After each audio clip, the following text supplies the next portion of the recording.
Primeiro livro dos Reis, capítulo 19. E nós temos a seguinte escritura: Acabe fez saber a Jezabel tudo o que Elias havia feito, como totalmente matara todos os profetas à espada. Então Jezabel mandou uma mensagem a Elias, a dizer-lhe: assim me façam os deuses, e outro tanto, se de certo amanhã a estas horas não puser a tua vida como a de um deles. O que vendo ele se levantou para escapar com vida, e se foi, e veio a Berseba, que é de Judá, e deixou ali o seu moço. E ele se foi ao deserto, caminho de um dia, e veio e se assentou debaixo de um zimbro, e pediu em seu ânimo a morte, e disse: já basta, ó Senhor, toma agora a minha vida, pois não sou melhor do que os meus pais. E deitou-se e dormiu debaixo do zimbro. E eis que então um anjo tocou e lhe disse: levanta-te e come. E olhou, e eis que à sua cabeceira estava um pão cozido sobre as brasas e uma botija de água. E comeu e bebeu, e tornou a deitar-se.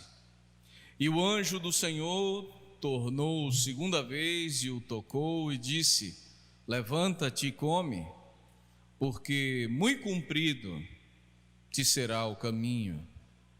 E levantou-se, pois, e comeu e bebeu, e com a força daquela comida caminhou 40 dias e 40 noites até Horebe, o monte de Deus. E ali entrou numa caverna e passou ali a noite. E eis que a palavra do Senhor veio a ele e lhe disse: que fazes aqui, Elias? E ele disse: tenho sido muito zeloso pelo Senhor, Deus dos exércitos, porque os filhos de Israel deixaram o teu concerto, derribaram os teus altares e mataram os teus profetas à espada, e eu fiquei só, e buscam a minha vida para me tirar.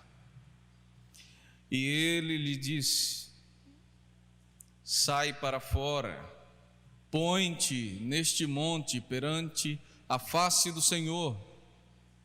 E eis que passava o Senhor, como também um grande e forte vento, que fendia os montes e quebrava as penhas diante da face do Senhor. Porém o Senhor não estava no vento. E depois do vento um terremoto. Também o Senhor não estava no terremoto.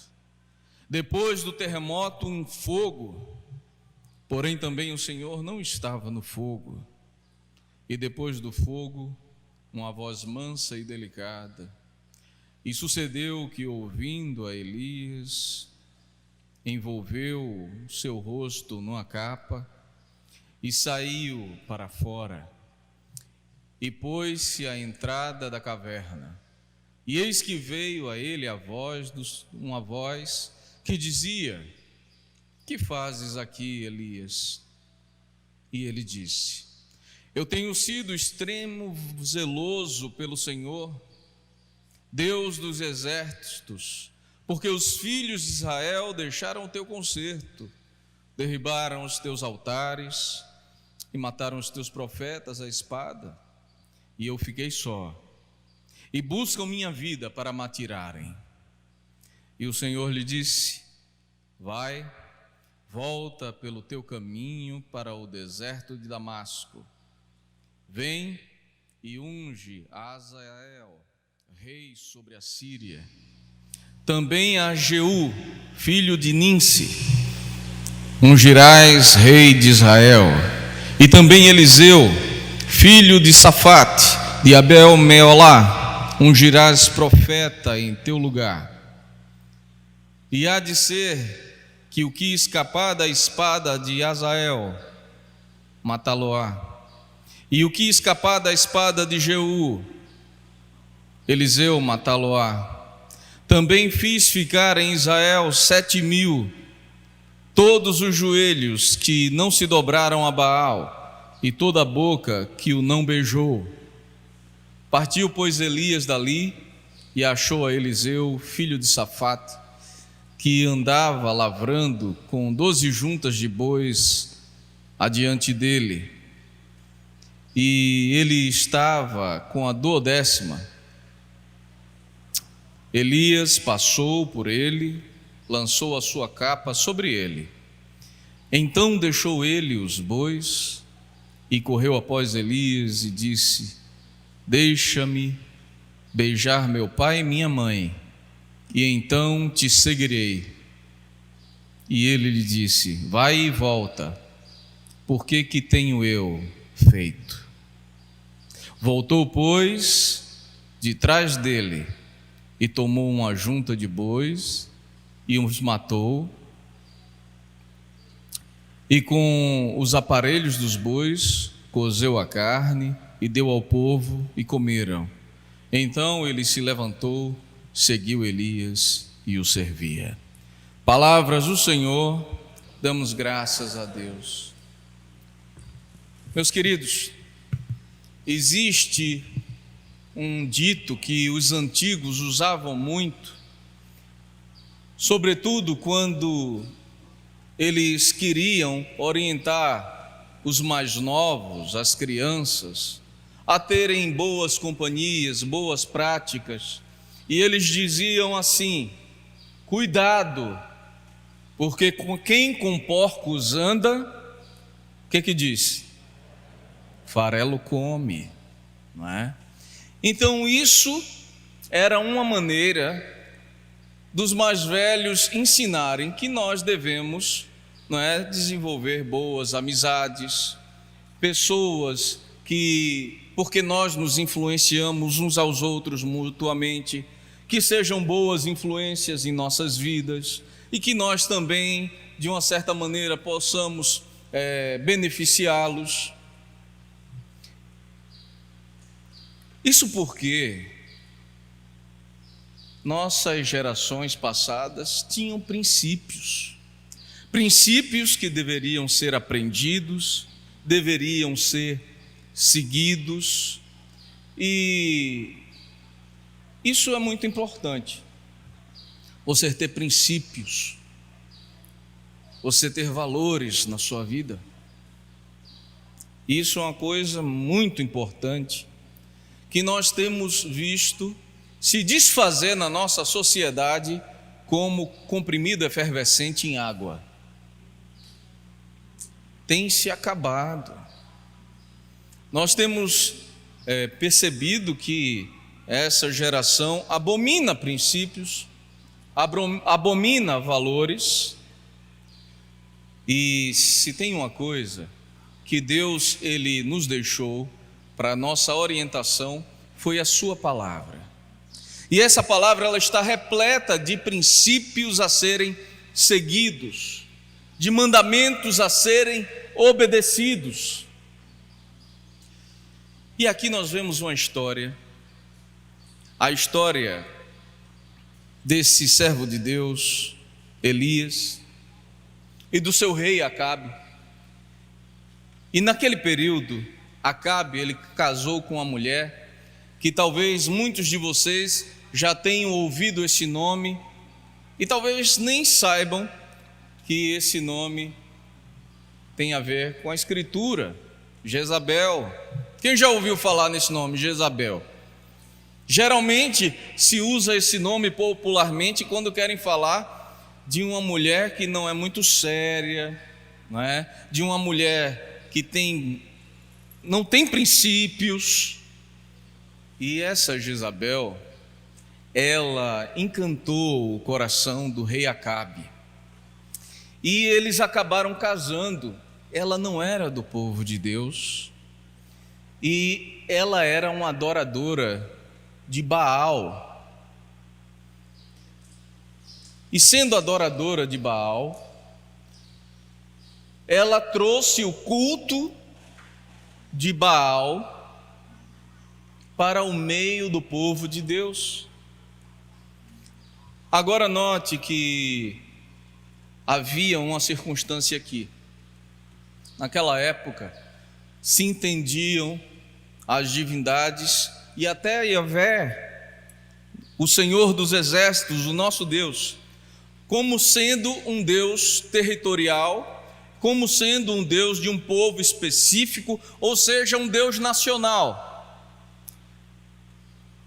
E assim também era com Baal. E aquela mulher, então ela trouxe esse culto, e Acabe, com o seu silêncio adâmico, ele começou a fazer concessões, pois estava totalmente apaixonado, totalmente encantado, fascinado, cego pelos encantos de Jezabel, e permitia que ela fizesse tudo. Com certeza aquele homem não era nem cabeça do seu lar, muito menos do seu país, ele era a ponta da cauda, e ela fazia o que ela queria, a ponto de ser temida no meio do povo. E sabe o que ela fez? Ela destruiu todos os altares do Senhor. Haviam mais de 480 profetas de Baal atuando ali em Israel. Todos os lugares altos, eles colocaram postes ídolos. Eles perverteram toda a adoração. E o povo, vendo o seu rei e a sua rainha como adoradores ali, daquele falso Deus, não existe outro Deus que não o Senhor, amém? Não há outro Deus. Eles ficaram meio como... Antigamente se fazia muito essa experiência, hoje em dia eu acho que nem tanto. Mas tem uma experiência que se fazia antigamente nos colégios, né? Que você colocava um sapo dentro de uma panela com água, e aí você colocava a panela, né, no fogo e deixava lá. E a experiência era para mostrar que o sapo ele não reagia. Por ser um animal de sangue frio, ele não percebe a variação externa da temperatura. Então ele ficava lá na água boiando, né? Parecia que nada estava acontecendo, e aquilo ia aquecendo, aquecendo até o ponto do sapo morrer sem fazer nada. E era o que estava acontecendo mais ou menos com o povo. O povo ele estava dessa maneira. As coisas estavam acontecendo. O culto havia sido pervertido, a adoração tinha sido desfeita. E Elias, ele se levantou como a boca de Deus. E ele falou em nome do Senhor, e Deus disse: Elias, profetiza uma seca sobre toda a terra. Haverá fome na terra. E só vai cessar quando você profetizar novamente que vem a chuva. E Elias ficou numa situação complicada, porque o povo ia padecer muito. Mas ele foi em nome do Senhor, ele se levantou como aquela voz de Deus, ele denunciava toda aquela idolatria, tudo que fugia dos princípios de Deus. Aquele governo tirano, aquele governo carrasco que fazia as pessoas sofrerem, corrupto, idólatra. E aí Deus disse: profetiza isso. E ele foi e chamou essa seca. Agora note uma coisa, meus amados. Deus estava mostrando ao povo como estava o coração deles. Como é que estava a vida deles? Seca, vazia, sem graça, sem a presença de Deus. Eles eram moribundos e não percebiam. Eles estavam espiritualmente morrendo, padecendo, ressequidos, e não faziam nada. E veio aquela grande seca, e Elias, ele passa então a ser perseguido. O rei começa a procurar ele, e então um belo dia, e aqui é logo depois desse fato que se dá essa história que eu acabei de ler, que ele chama os 480 profetas de Baal para um desafio, e eles se juntam e eles vão para esse desafio, e Elias diz: olha, nós vamos oferecer sacrifícios aos nossos deuses. O Deus que se manifestar é o Deus verdadeiro. Vocês topam? E eles: topamos.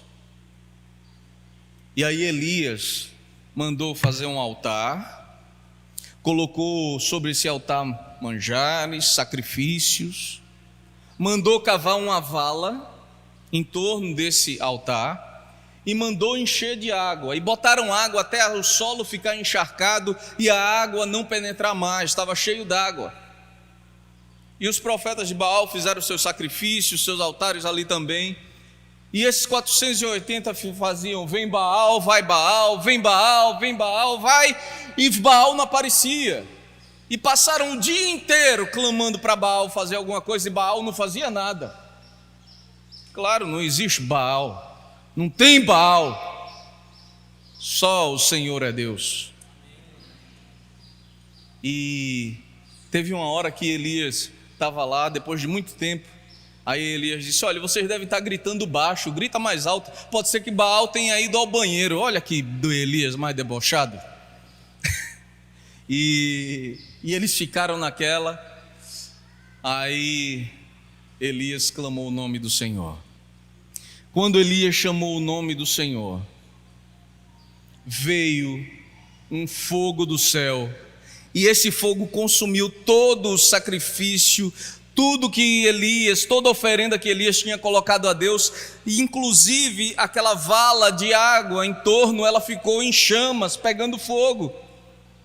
E nessa hora houve um grande silêncio, e o povo de Deus que estava em volta para ver o grande desafio, eles na mesma hora, eles se dobraram diante do Senhor, eles se ajoelharam, eles não tinham coragem nem de dizer coisa nenhuma, eles fecharam a boca, eles colocaram a cara no pó,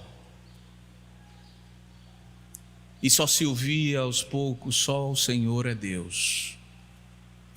E aí Elias disse: agora vocês peguem os profetas de Baal e matem todos à espada. E o povo pegou, e todos aqueles profetas foram mortos. O rei Acabe disse tudo o que aconteceu à sua esposa, e aí é quando ela diz isso: olha, que os deuses me façam a mesma coisa em um outro tanto do que fizeste com os meus profetas, se amanhã a essas horas eu não tiver feito contigo coisa pior. Mas, gente, nós somos seres humanos, nós temos altos e baixos na nossa vida, muitas vezes nos deixamos guiar pelos nossos sentimentos. Me diga uma coisa: quantos aqui não já tiveram aquela sensação em algum momento da vida de dizer assim: eu estou cheio de fogo, doido para servir ao Senhor, empolgado com as coisas de Deus, meditando na palavra, orando, fazendo aquilo tudo que são exercícios espirituais que fortalecem a vida, aí daqui a pouco começam a esmorecer, vão ficando assim pelo canto, fazem umas concessõezinhas ao pecado, daqui a pouco estão exercitando e tendo outras práticas que não são as práticas que o Senhor Ele espera de nós, deixando os princípios e mandamentos de Deus de lado, né? Deixa eu dizer a você uma coisa: nessa época, a opinião Não estou dizendo que isso é certo, não é? Isso é cultural e de uma época. A opinião das mulheres não era levada em consideração. E Baal, então, Acabe era totalmente controlado pela sua esposa. Mas Elias tremeu de medo da palavra de uma mulher. Ele ficou aterrorizado. E ele fugiu. E ele foi então e se escondeu lá em Horebe, naquela caverna. E baixou nele a síndrome do avestruz. O avestruz, quando está com medo, enfia logo a cabeça no buraco. E ele procurou um buraco para se enterrar. Entrou lá na caverna. Mas Deus, que nos conhece, sabe das nossas limitações. Seja sincero. Você pode estar, nesse momento, longe do Senhor, apesar de estar aqui.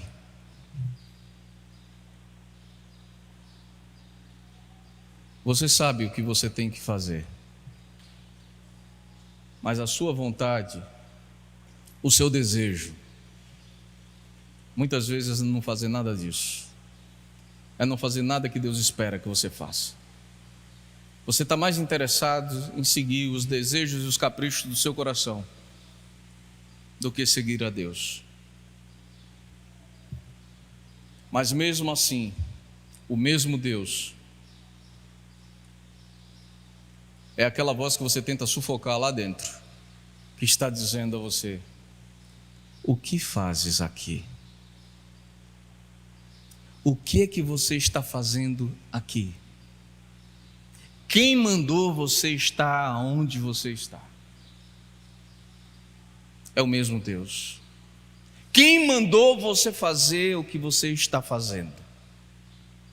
Quem mandou você ter essa atitude que você está tendo? Sai do buraco, sai da caverna, põe-te do lado de fora, na minha presença novamente. É quase um toma vergonha. Você sabe que não foi isso que eu preparei. Não é esse o caminho que eu tenho para você. Não te chamei para ficar dentro de um buraco, dentro da caverna. Vem para fora. Coloca-te diante da minha presença. Olha, Elias saiu de dentro daquela caverna, tão envergonhado, que ele usou uma capa para cobrir o rosto. Veio um vento que fendia os montes e derrubava árvores. Mas Deus não estava no vento. E muitas vezes, queridos, os nossos desejos, as nossas vontades, o apelo do mundo, ele é avassalador. E nós sentimos muitas vezes que é como se ele nos arrastasse. E às vezes chamamos vontade de Deus, foi o projeto de Deus. Não, foi a sua concessão. Você fez concessões ao que não devia. Você correu atrás somente da sua vontade, não incluiu Deus nos seus planos, e isso se constituiu num grande perigo. Depois veio um terremoto e abalou a terra. E quantas vezes na vida nós não nos sentimos sem chão, abalados, fragilizados, sem saber para onde correr e o que fazer. E às vezes tentamos atribuir isso a Deus, colocar na fatura do Senhor. Porque você já percebeu uma coisa? Nós vivemos uma situação hoje em que esses princípios são tão deixados de lado, que quando as pessoas erram, não é pecado, é Satanás atuando na minha vida. Satanás está operando na minha vida. Eu não peco mais, não peço perdão, não volto atrás, tudo eu boto na fatura do capeta. Eu acho que daqui a pouco ele pede demissão.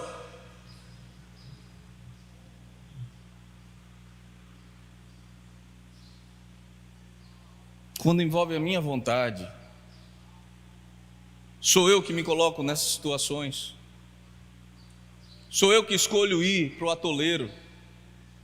Sou eu que escolho me colocar em risco de ficar sem chão, de não ter uma base sólida, firme, que me sustente. E Jesus é a pedra angular. Bem-aventurado é o homem que edifica sobre Cristo a sua casa, não será abalado. Virá sobre ele a tempestade e os ventos, subirão os rios e a casa não cairá, porque está alicerçada na rocha que é Jesus Cristo. E veio um fogo. E cuidado, gente. Cuidado, porque nós estamos vivendo num tempo em que se escuta muita coisa que são falsas doutrinas nocivas. Muita gente que traz isso como se fosse uma verdade sobre a Escritura. Cada um tem a sua interpretação. Quem já ouviu falar isso? Que cada um interpreta a Bíblia de um jeito. Alguém já ouviu falar? Levanta a mão aí, quem já ouviu falar? Isso é uma mentira de Satanás. Nem aquele grande reformador do século XVI, Martinho Lutero, ousou dizer uma coisa dessa. Ele traduziu a Bíblia para o alemão, e daí por diante, porque não podia, só podia ter os textos originais no grego, no hebraico e no latim, que não é já original. E só o clero poderia examinar a Escritura. Mas ele popularizou o uso da Escritura e ele disse que todos devem ter o livre exame da Escritura. Todos devem ter a oportunidade de pegar o texto e meditar e estudar sobre o texto, mas não interpretar ao seu bel prazer. Não. Cada um tem o livre exame, porque só existe uma interpretação da Bíblia. Não existem várias interpretações. Não é assim. É por isso que a gente vê um monte de coisa sendo dita por aí, e gente correndo e batendo a cabeça de um lado para o outro. Inclusive ideias progressistas e liberais com relação à Sagrada Escritura, que não vem de Deus. Não vem de Deus. A isso nós podemos chamar fogo estranho no meio do povo de Deus. E sabe o que é fogo estranho? É fogo que não vem, não é dado pelo Senhor. É fogo que consome. É fogo que tira a vida. Não é fogo que purifica e melhora. Não é fogo que traz ânimo, dínamos para a vida. É fogo estranho. São ideias erradas, equivocadas, e o Senhor não está nisso. Mas vem aquela mesma voz que, em meio a tanta turbulência da vida, a gente continua a escutar, porque Ele não para de falar a quem queira ouvir. Você sabia que Deus, Ele não vai parar de falar com você? Se você quiser ouvir, você vai escutar a voz de Deus falando ao seu coração.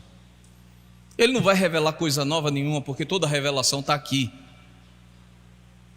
Se Ele revelar uma coisa nova, é fogo estranho, não é Ele, porque tudo está aqui. Ele vai testificar qualquer coisa que aqui esteja. Isso Ele faz.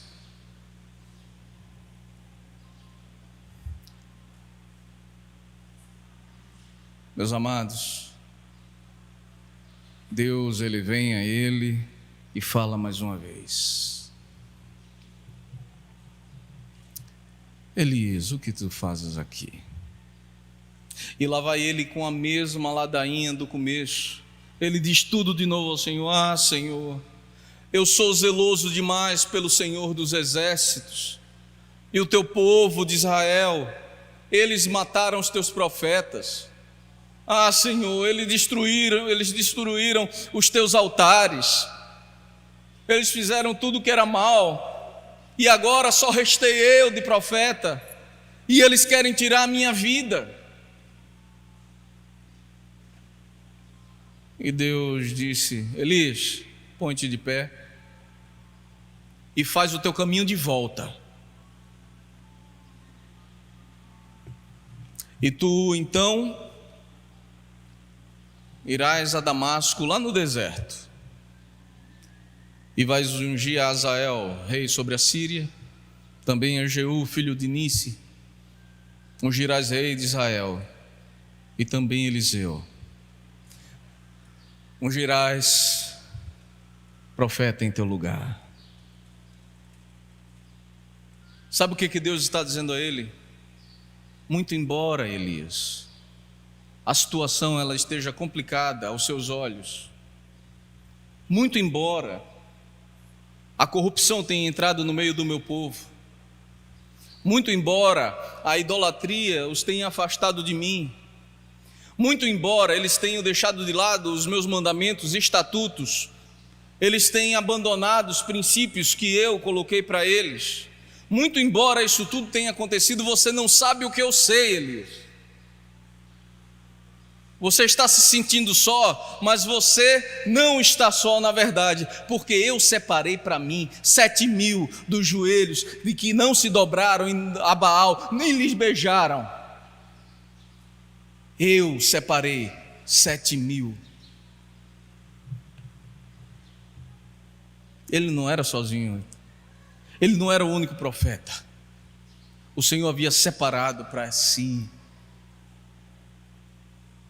E não tenha medo dessas pessoas, porque os que Azael não matar a espada, Jeú, filho de Nício, fará. E os que ele não conseguir, Eliseu fará. Agora vai, abre a tua boca e faz o que é esperado.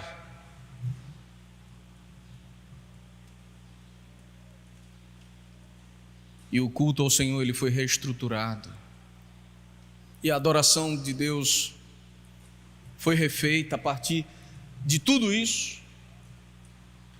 Meus amados, nós vivemos um tempo em que, sabe, eu tenho percebido muitas vezes a igreja do Senhor Jesus Cristo como aquele sapo que eu falei, aceitando tudo, passivamente se cala, baixa a cabeça para tudo que é coisa errada, permite distorções da palavra.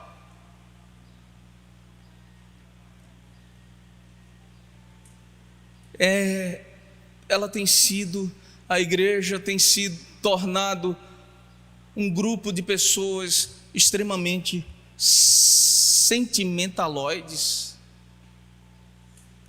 sensíveis a um extremo,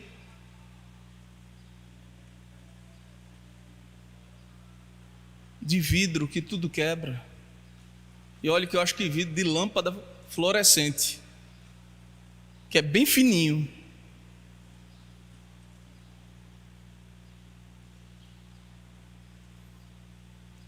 Que negociam os valores do reino, princípios,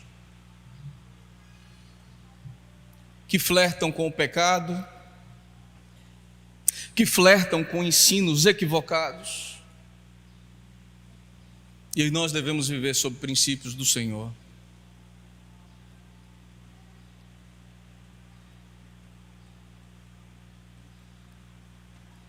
Sobre os princípios de Deus, debaixo dessa graça, tudo aquilo que não é estabelecido por Deus como certo, tenha certeza, é errado. Por exemplo, o aborto é um crime. Atenta contra a vida, da forma mais indefesa que há, dentro do ventre, onde deveria estar sendo guardado e protegido. Corromper as nossas criancinhas. E tem gente que achando não, tudo é normal. A pureza das nossas crianças. A Escritura diz: olha, não desperte o amor enquanto este não queira.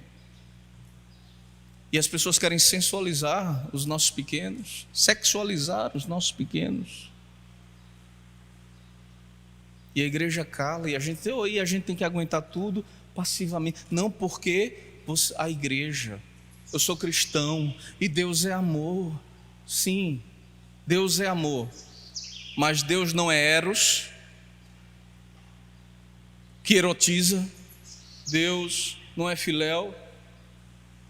Deus é ágape, amor sob qualquer circunstância.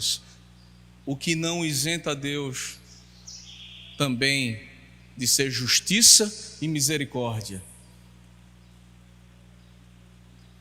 ao ponto de fazer o apóstolo Paulo dizer: não temam o magistrado, não temam, se vocês procederem bem, receberá dele louvores. Agora, se procederem mal, lembrem-se, ele tem a espada em punho. E sabe para que era a espada em punho? Para se descumprisse a lei, perdi a cabeça. Mas não é num rompante de estresse que perdeu a cabeça, não, definitivamente, ficou degolado. E era a justiça da época. Meus amados, nós temos visto aí uma sociedade corrupta e corruptora, que pegam os nossos símbolos de culto para fazerem atrocidades, que desfazem da nossa fé, e que temos agora também que escutar um bandido que, embora solto bandido, dizer que se estiver no cargo máximo desse país, ele vai falar com o chefe supremo para que ele possa dizer a esses padres e pastores o que é que eles têm que fazer.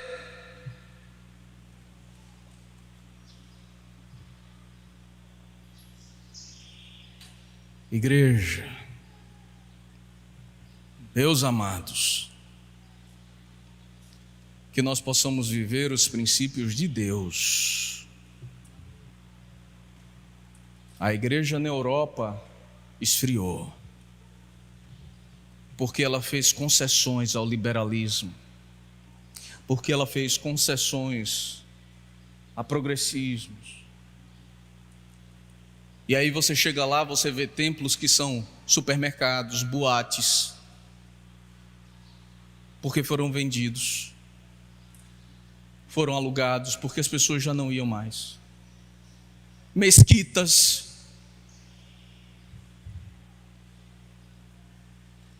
Eu quero ver um muçulmano, me aponte um, que ele traz para dentro do seu culto a cultura do seu entorno. Não, eles querem transformar as culturas segundo a sua fé, e a igreja tem deixado tudo isso entrar no meio dela. Não podemos calar. Nós somos a voz do Senhor na terra. Nós fomos feitos filhos de Deus. Jesus disse que se nós nos calarmos, as pedras iriam clamar. Você é melhor do que as pedras. Amém? Você é a igreja do Senhor. Você é o templo vivo do Espírito Santo de Deus. E nós não podemos aceitar esse tipo de coisa no nosso meio. Se a igreja ela faz concessões por medo de morrer, ela morre de medo. Vai se acabar. Mas, meus amados, pode ter certeza de uma coisa: não só sobraram nós, o Senhor juntou o seu remanescente. Ele há de fazer brotar cada vez mais uma igreja viva, uma noiva linda, uma noiva que vai clamar: vem meu noivo. E como nós cantamos agora há pouco, nós vamos dizer todos juntos: Maranata, ora vem Senhor Jesus. Para aquele que achava que não havia mais saída, para aquele que pensava que tudo havia acabado, mas ainda assim, sendo ele um só, ele não se esquivou de fazer a vontade do Senhor, apesar dos seus altos e baixos. Ele escutou: você não está só, existem outros tantos, eu separei para mim. E mais uma coisa, essa história não vai acabar em você não, Elias, porque eu separei Eliseu para ser o teu sucessor. Ela continua. E sabe qual foi o pedido de Eliseu? Elias, que foi um homem tremendamente usado pelo Senhor, aquele a quem a Bíblia fala da lei dos profetas, se referindo ali a Moisés e Elias, os dois grandes vultos do Antigo Testamento. Eliseu foi muito mais poderoso em obras, muito mais usado, porque ele disse: eu quero a porção dobrada do Espírito que está em ti. E ele foi muito mais usado pelo Senhor e ousado. Mas ele fez uma coisa que nós deveríamos tomar para nós. Quer seguir Jesus? Quem quer seguir Jesus? Você quer seguir Jesus? Quer de verdade? Ou você quer seguir suas paixões, seus desejos? Ou você quer fazer concessões ao mundo? Se você quer seguir Jesus, Jesus tem que ser a prioridade, tem que ser a primeira coisa na sua vida. Sabe o que foi que ele fez quando Elias jogou a capa sobre ele? Ele disse: deixa eu despedir dos meus pais, vai e volta logo. Tu sabes o que eu fiz contigo. Tu sabes que tu tem um chamado. Sabe o que ele fez? Ele pegou os seus bois, instrumento do seu trabalho, ele matou os bois, pegou os carros que ele usava para trabalhar, fez uma fogueira, um churrasco bem grande. Ele deu a carne para o povo e seguiu Elias e se tornou aprendiz dele e foi poderoso em obras no nome do Senhor. Quer seguir Jesus? É preciso matar os bois e queimar os carros.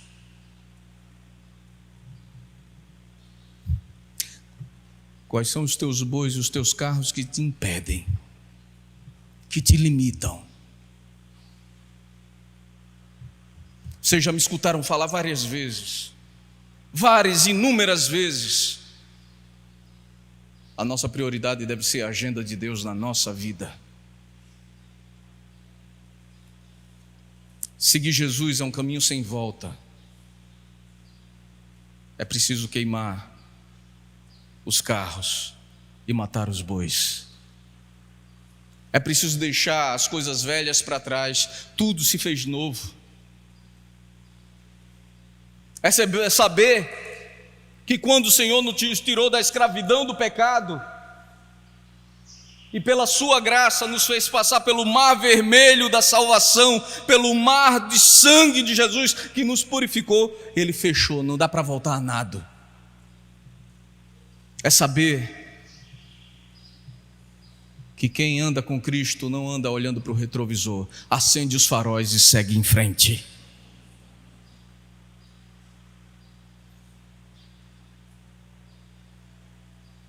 O que você está fazendo aqui? O que você está fazendo onde você está? Por que você entrou nessa caverna? Não era aí que era para você estar. Vem para fora. Coloca a sua vida diante de Deus. Vem diante do Altíssimo. Que Ele tem um projeto para cada um de nós. E nesse projeto não há espaço para covardia, para o medo. É preciso queimar os carros, matar os bois. É preciso deixar o que nos prende de lado. É preciso priorizar Jesus em nossas vidas. Meus amados, vamos sair da caverna. Deus nos garante, Deus nos vale. Ele está diante da sua noiva, da sua igreja. Ele não nos abandona e nunca nos abandonará. Não, Ele vai nos fazer florescer, brotar novos ramos a partir de mim e de você.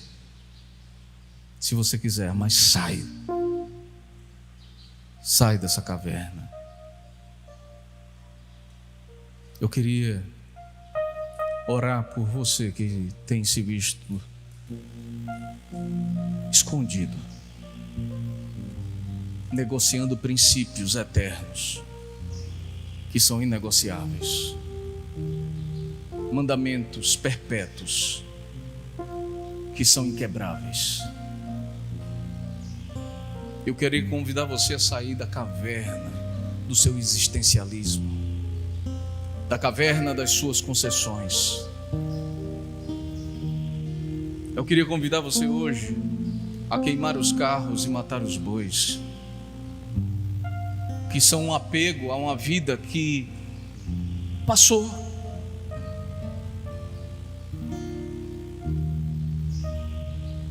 Eu queria convidar e orar por você, para que você possa viver a plenitude do que Cristo tem para a sua vida. Nós somos a noiva do Senhor, você consegue compreender isso? Nós somos a igreja do Senhor Jesus Cristo, e Jesus, Ele disse: as portas do inferno não prevalecerão contra a igreja. Não, elas vão tombar, elas vão cair, e nós vamos pisar nelas, porque nós somos a igreja. Não negociamos os nossos princípios, não negociamos os nossos valores, não quebramos a nossa aliança com Cristo. Sai da caverna, queima os carros, mata os bois. As coisas velhas já passaram, eis que tudo se fez novo. Sai do teu lugar, vem aqui na frente, eu quero orar por você. Tenha coragem de querer mais do Senhor, de buscar mais de Deus. Não se acovarde. Vem aqui na frente agora, eu quero orar por você. Você que quer sair da caverna, você que quer queimar os carros e matar os bois, você que quer viver essa plenitude, você que entende que ser igreja não é fazer concessões, você que se viu de repente enganado em algum momento, achando que todas essas coisas que apresentaram para vocês eram bonitas, eram lindas e era o que era para ser seguido. Você que tem se visto de repente como uma pessoa de vidro que qualquer coisa quebra, frágilzinho. Não somos frágilzinhos, não somos. Nós somos o tanque do Senhor que vai passar por cima da porta do inferno. Feche seus olhos, eleve o seu coração a Deus, se renda a Ele, se entregue a Ele. Eu quero pedir que os ministros, pastores possam estar impondo as mãos também. Nós somos os verdadeiros adoradores. O mundo não pode dar a adoração que só nós podemos dar ao Senhor. Eu quero que você saia daqui com convicção de que Deus te chama, de que não dá para brincar de ser cristão. Não dá. Tem que levar Jesus a sério. Ou vem, Senhor, em nome de Jesus. Vem, Senhor Deus, tirar os teus filhos e tuas filhas de dentro desse buraco para o qual eles mesmos caminharam por medo, por vergonha, Senhor Deus, por constrangimento, Senhor. Eles fizeram concessões. Eles fizeram concessões porque não queriam ser polêmicos. Eles fizeram concessões, Senhor Deus, a esse mundo. Eles negociaram os teus princípios, os teus valores, Senhor Deus. Eles misturaram as coisas. Eles já não sabiam mais nem o que era certo nem errado. Mas a tua voz os chama, Senhor Deus. O que estás fazendo aqui? Põe-te diante de mim. Aleluia, glória a Deus. Obrigado, Senhor, porque tu os chamas, Senhor Deus. Senhor, unge a tua noiva. Vem, Senhor, a começar em nós quebrar os corações, Senhor, nesse mundo. Vem, Senhor, fazer com que não sejamos aquele sapo na água quente, Senhor Deus, que tudo aceita, Senhor, por um falso amor, por uma falsa misericórdia, Senhor Deus. Não, Pai, que nós possamos ter posição, convicções, Senhor Deus. Nós não precisamos de outro intermediário que não seja Jesus para nos dizer a tua vontade. A tua vontade Ele já declarou, está no seu santo evangelho, Senhor. Ele é o nosso intermediador. Ele, Senhor Deus, é a tua voz no meio do teu povo, Senhor. É Jesus. É nele que cremos. Ele é o nosso Salvador. Ele é o nosso Senhor. E foi Ele quem disse, Senhor: se vocês se calarem, as pedras clamarão. Não, Senhor Deus, nós somos teus filhos. Nós somos os teus filhos pela adoção em Cristo. Pai, coloca essas verdades espirituais em cada coração, que cada um aqui possa entregar a vida e levar Jesus a sério hoje. Se derramar na tua presença, Senhor Deus. Porque Jesus não é de brinquedo. Não, Ele é o Senhor, Ele é o general, Ele é o Rei dos reis, Senhor dos senhores, médico dos médicos, autor da vida. E a vida só vale a pena ser vivida nele. Levanta a tua noiva, Senhor, como um exército forte, Senhor Deus, que marcha sobre a terra, e aonde coloca a planta do pé, Senhor Deus, ganha para ti, Senhor Deus. Sim, Senhor, porque pelos olhos da fé eu sei que muitos do nosso meio, Senhor Deus, eu até sei que muitos do nosso meio, Senhor Deus, se renderam, Senhor, ao espírito desse século, Senhor Deus. Mas eu sei pelos olhos da fé que, embora durante muito tempo calados e percebendo o grito dos maus, achamos que os bons se acabaram. E me entenda, Senhor, como bons aqueles que te amam e que te servem. Mas eu sei pelos olhos da fé que não somos 7.000, Senhor, mas somos milhares de milhões, Senhor Deus. Sim, Senhor, nós somos o teu povo, e tu juntaste para ti, Senhor Deus, o remanescente. E esse remanescente se erguerá como igreja forte, destemida, Senhor. Igreja que reflete a tua face, igreja que proclama a tua palavra, Senhor Deus. Igreja que não se constitui, Senhor Deus, em adoradores de bezerros, Senhor, mas em adoradores do Rei dos Reis. Deixemos os bezerros para aqueles, Senhor Deus, que contrariam, Senhor Deus, a tua palavra e se rendem ao espírito desse século. Nós somos teus, Senhor. Nós somos teus. Abençoa esses filhos e filhas, que do teu caminho não se desviem nem para a direita nem para a esquerda, mas sigam no reto e justo caminho que é Jesus. Eu te louvo por essa chuva, Senhor, porque nós não somos terra seca, Senhor. E faz chover em nossas vidas, Senhor Deus. Faz chover em nossas vidas, Senhor. Mostra, Senhor Deus, que nós não somos, Senhor Deus, essa terra seca, árida, sem vida. Não. Faz passar por nós os teus mananciais. Nós somos um jardim regado por ti, Senhor. Abençoa cada um aqui, Senhor, e leva-os ao mundo a proclamar as boas novas de Deus em Cristo. Não permita que se enganem com os falsos profetas, Senhor, mas te amem e te busquem todos os dias de suas vidas. É em nome de Jesus que a ti oramos. Amém. Louvemos ao Senhor. Podem voltar para os seus lugares.